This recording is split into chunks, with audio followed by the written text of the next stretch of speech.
Hi, so today I'm going to show you how to disassemble the Vax dual power carpet washer. I'm disassembling it because I recycle this, just like I said in a video, like I always kept saying, but I never got time to do that.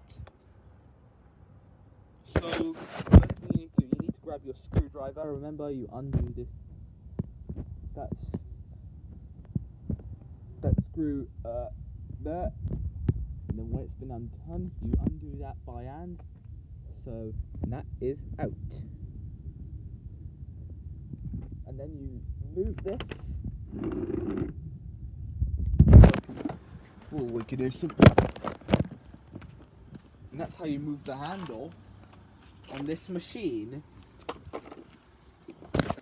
Then you move these two screws there using a screwdriver.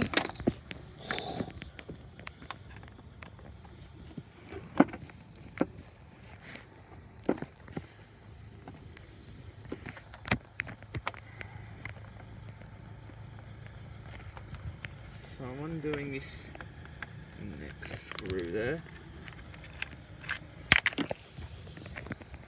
Undo another screw there. I'll keep these screws.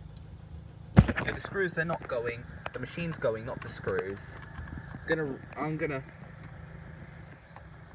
new one I've got, it is the same make machine, but this one's an old model, so it just looks a bit different to this. And that is out. Now that's ready to be recycled. That's ready to go into a green bin, and that is it.